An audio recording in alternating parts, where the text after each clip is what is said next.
Welcome back to another episode of Music Business Advice, where we watch and break down some of the videos discussed in our music business classes. Today we have a video about music marketing, so let's get into it. Did you guys check the minimum wage? Yeah. It's high as hell. Well, the cost of living is higher. Yeah. I'm just saying, like, everything is going up. So should the quality of how you put out your music. It's just amazing to me how many people don't understand marketing and how to promote their music properly. Why do you think that is? Because I think that they see something fast and they use that as a legend to go by, when in reality, that's not how it should happen. And even looking at it, it may seem like that's happening fast, but really it's a whole team of people behind the scenes. It's a marketing department, it's an A&R department, it's a promo department, especially if that person got picked up by a label for a single. It's a whole different sets of staffs of people helping that one song and individual Correct. go. But sometimes they may say, oh, let's make it look like you're doing this independently. I've heard those conversations in the offices before. I think it's also, this is an industry where people are on the outside looking in and it looks easy, but it's not. People think they understand it. They look at what their favorite artists are doing and they say, oh, I'm going to replicate that. So, for example, they'll look at Drake or they'll look at Ed Sheeran or they'll look at Rihanna and say, I'm going to do what they're doing. They're doing this, therefore I should be doing this. They don't look at what artists are doing new and coming up. So they're looking at somebody who's already successful, trying to emulate that success, not realizing that they're on step 103 and you're on step 1. And you can look at step 103 as your goal, but you can't just go from 1 to 103. It doesn't work that way. And it's very... What are you gonna do to stand out? Like she's saying, Drake, Rihanna, Beyonce, they've all had something about them to stick out. They've had something about them that separates them from the rest. What is that gonna be for you? They have teams behind them. You know, at this stage we don't, but we do have that X factor about us that nobody has. There's only one you. So how are you gonna use that X factor, that thing that makes you special, help you stand out from the rest?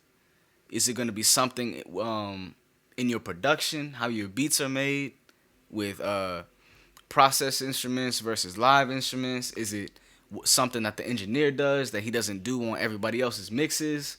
Is it the clothes you wear, how you're styled? Is it, the life you lead? Is that drastically different from your peers? What are you doing to separate yourself? We can't keep making the same music, doing the same activities, doing the same thing as everything else. If your goal is to be like everyone else, keep doing that. There's nothing wrong with that. If your goal is to get people's attention and really grow a fan base, a solid fan base that loves you and goes to you to get something that they can't get from somewhere else, be different. Why would you want to be like everybody else? Being like everybody else isn't gonna get you anywhere but where everybody else has been and where everybody else is going. Go somewhere else. There is no marketing plan. And I think now, especially these days, of course, content, and we had that in our previous episode, content is key. But how do you market your content? How do you market your song? How do you market both together? How do you market who you are as an individual? If you're a comedian, how do you market yourself? How do you figure out how to market yourself when you go on the road and you're going into different cities? Because marketing applies to all types of businesses, especially music. And you've got to do it to find your fan base, to find your tribe. You can't not market. There's between 60,000 and 100,000 songs uploaded daily to the DSPs, depending on what research you look at. How are you going to stand out? How is your one song going to compete with everything else that's out there? Kingpin, you said something maybe 30 episodes ago, and it was you can market to a group of people, or you can market to, hey, you with the red glasses with the black With the stripes. Right. How does one if I'm an artist watching our show, how does one person figure out who their fan base is and then market to them effectively?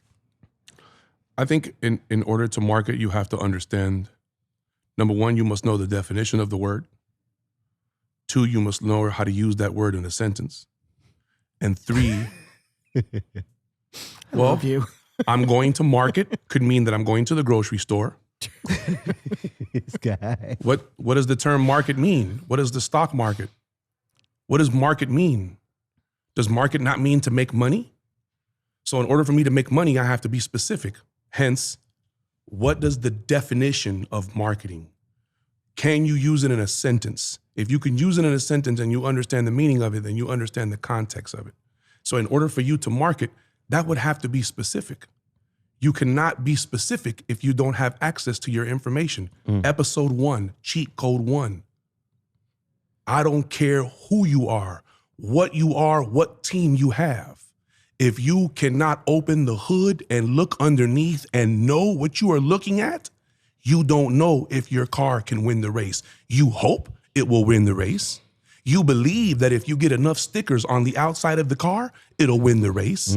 You believe that if you have the same gas as Dale Earnhardt and Ricky Bobby and the rest of these guys, that you will win the race. That's what you believe. Do you understand what marketing is? And that's what separates 99.9% of the people from the Data is king. Like he was saying, content is king, data is king. Are you paying attention to how many people are watching your Instagram story? Are you paying attention to how many people like your Instagram posts or your reels when they like them?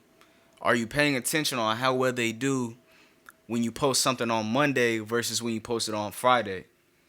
Do you pay attention to the type of content that gets the most engagement?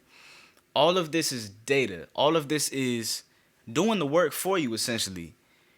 You know, seeing that my post on Monday at 3 p.m. about cake did better than my post on Thursday at 1 a.m. about my shirt collection. It's all telling you where to direct your attention. And this goes for each platform. So YouTube analytics, Facebook, Snapchat, all of this is used right, like used for its, intended purpose, I'll say. It's all just there to collect data. So I think finding our target audience is easier than ever, easier than it has ever been. We have these tools, YouTube, Instagram, Snapchat, Facebook, pretty much doing the work for us. All we need to do is test. So putting out a song to test, putting out a post to test, see how people are engaging with your content, with your songs, with your posts, and move based on that. Aimlessly posting with no schedule, just posting kind of like willy-nilly, random content that has nothing to do with your music, nothing to do with your brand. It's not conducive to the end goal here. Our end goal is to reach as many on-brand eyes as we can.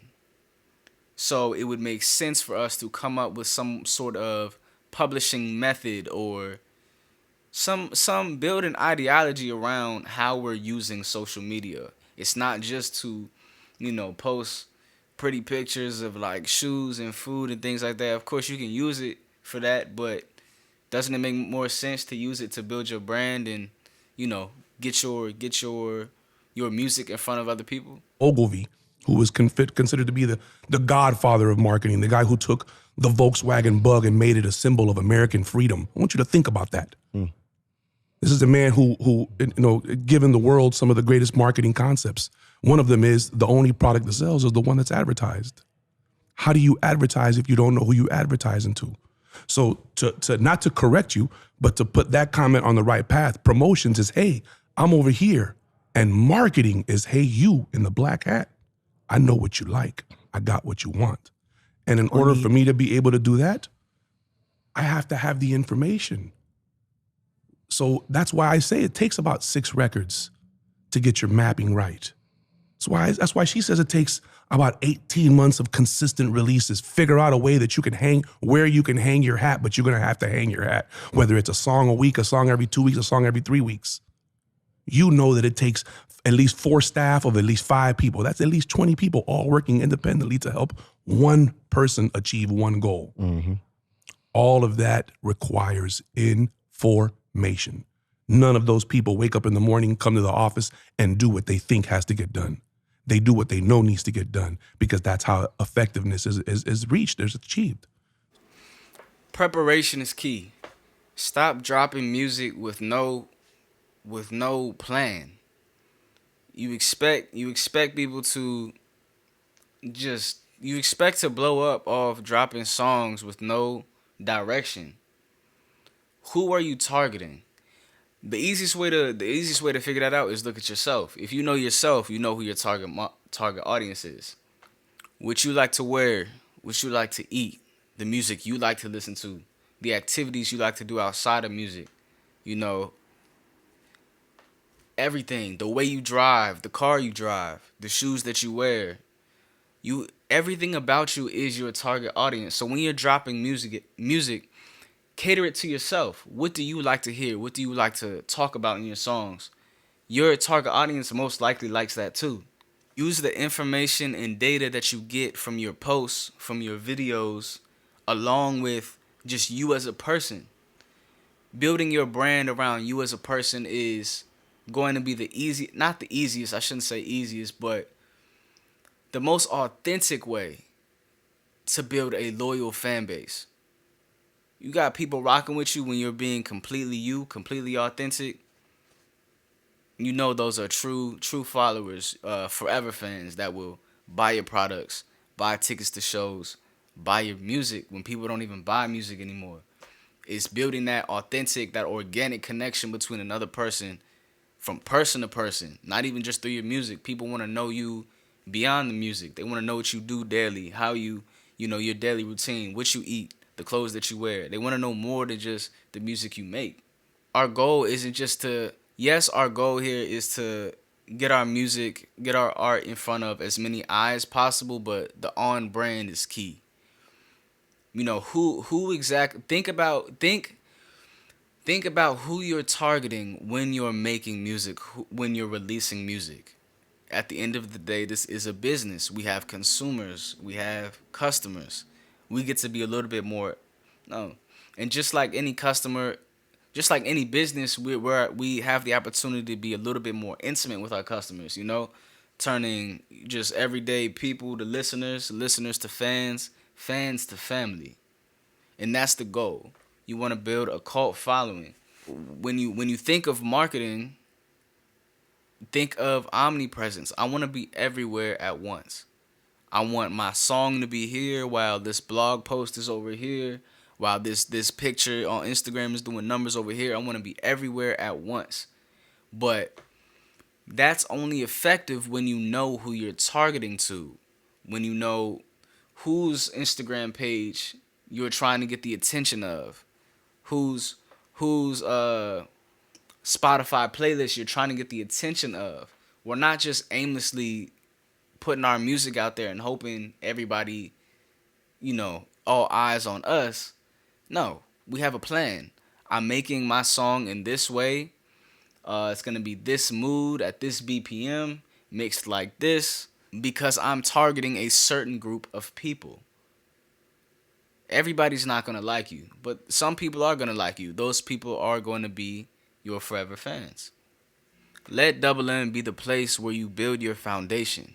That's the whole point of this, is to build a foundation. Start making real waves as an independent artist. That's the whole point of, you know, the events that we hold every Thursday, music business class. All these different tools that go beyond just a recording studio to help you make a realistic, sustainable music career if that's what you want. But it starts with what you want. If that's not what you want, this is just a hobby for you. By all means, make your art, make your, you know, have fun. But for those of you who really want to make money in this, who want to feed your kids with this, who want to really create that business behind your music, who want to impact people. If you only plan to watch the video and leave a fire emoji in the comment section, thank you. But for those of you who really want to take that next step but just don't know how, what do you need help with? How can we help you? Let's build your career together. If you made it this far into the video, I want to say thank you. Thank you for taking the next step in your career, educating yourself. Thank you on behalf of everybody else for taking your music career seriously. I want to do something a little special. The first 5 people that comment next step, that's NEXTSTEP, under this YouTube video will get a free ticket to any music business class of your choice. So that's either music making, marketing like the video that we watched today, or monetizing, where we learn to make money from our music. In these classes, we go over videos just like this, discussing marketing and how to build your brand, how to build your foundation, how to make money from your music, how to make the music in general to really stick out in such a saturated market. Those 5 people will also be able to bring a friend. I know there's more people out there that could use this information, that want to take that next step but just don't know how. So leave those comments below. The first 5 people I will personally reach out to, and we'll work out the details on how we can set you up with the next music business class. So again, thank you for watching, and I'll see you in the next video.